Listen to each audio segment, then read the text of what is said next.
ഇന്നത്തെ രാവിലെ എണീറ്റ് കാലത്തെ എല്ലാ പണികളും കഴിഞ്ഞിട്ടാണ് ട്ടോ ഇന്ന് ചോറും കറിയൊക്കെ വെക്കാൻ പോകുന്നത്. അല്ലെങ്കിൽ സാധാരണ ഞാൻ എല്ലാ പണിയും ചെയ്യുന്നതിൻ്റെ കൂട്ടത്തിൽ തന്നെ ചോറും കറിയും എല്ലാം അതിൻ്റെ ഇടയിൽ കൂടെ ചെയ്ത് പോകും ട്ടോ. അതുകൊണ്ട് തന്നെ സ്കൂളിലേക്ക് മക്കളൊക്കെ പോകുന്ന സമയമാകുമ്പോഴേക്കും എൻ്റെ കാലത്തേക്കുള്ളതും ഉച്ചക്കത്തേക്കുള്ളതും എല്ലാ പണികളും കഴിയും ട്ടോ. അത് കഴിഞ്ഞ് കഴിഞ്ഞാൽ പിന്നെ അടിക്കലും തുടയ്ക്കലും കുളിയും അങ്ങനെയുള്ള പണികൾ മാത്രമേ ഉണ്ടാവുള്ളൂ. അപ്പോൾ ഇന്ന് കുറച്ച് മടിയായിരുന്നു. അതുകൊണ്ട് തന്നെ കാലത്തെ പണികളൊക്കെ കഴിഞ്ഞ് കഴിഞ്ഞിട്ടാണ് ട്ടോ ചോറും കറിയൊക്കെ വെക്കാൻ പോകുന്നത്.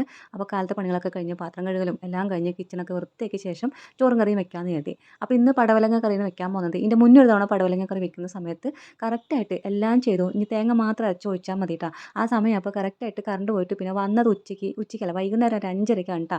ഞാൻ തേങ്ങ ഇടാണ്ട് അധികവും കറികളൊന്നും വെക്കാറില്ല ട്ടോ. ഈ ചിക്കനോ ബീഫോ അങ്ങനെയുള്ളത് മേടിച്ചാൽ മാത്രമാണ് തേങ്ങ ഇടാത്തത്. ബാക്കി എല്ലാ കറികൾക്കും തേങ്ങ ഇട്ടിട്ടുണ്ട് ട്ടോ ശീലം. അതുകൊണ്ട് തന്നെ തേങ്ങ ഇടാണ്ട് വെച്ചാൽ ടേസ്റ്റ് ഉണ്ടാവില്ല എന്നൊക്കെ ഒരു തോന്നലായിരുന്നു. പക്ഷെ അന്ന് കറണ്ട് പോയപ്പോൾ ആ തേങ്ങ ഇടാണ്ട് വെച്ചത് എല്ലാവർക്കും ഇഷ്ടപ്പെട്ടു ട്ടോ കറി. അപ്പോൾ ഇത്തവണയും നമ്മൾ തേങ്ങ ഇല്ലാണ്ട് വെക്കാമെന്ന് കരുതി. പക്ഷേ ഇപ്രാവശ്യം നമ്മൾ ഇത് വെച്ച് തുടങ്ങി ഈ പടവലങ്ങയൊക്കെ വെന്ത് കഴിഞ്ഞതും കറണ്ടും പോവുകയും ചെയ്തു ട്ടോ. അപ്പോൾ അന്നും ഇതുപോലെ വെച്ചപ്പോഴും കറണ്ട് പോയി. ഇന്നും കറക്റ്റായിട്ട് കറണ്ട് പോയിട്ടുണ്ട്. ഇന്ന് പക്ഷേ ഒരു 2 മണിയൊക്കെ ആകുമ്പോഴേക്കും വന്നു. പക്ഷേ നമുക്ക് തേങ്ങ അരയ്ക്കേണ്ട പണിയൊന്നും ഇല്ലാത്തതുകൊണ്ട് തന്നെ അത് ശ്രദ്ധിക്കാൻ നിന്നില്ല ട്ടോ. ഒരുപാട് നല്ല നല്ല വീഡിയോസൊക്കെ നമ്മൾ ലോങ് വീഡിയോ ഒക്കെ ചെയ്തിട്ടുണ്ട് ട്ടോ. അപ്പോൾ ഒന്ന് പോയി കണ്ടു നോക്കിയിട്ട് സപ്പോർട്ട് ചെയ്യണേ ട്ടോ.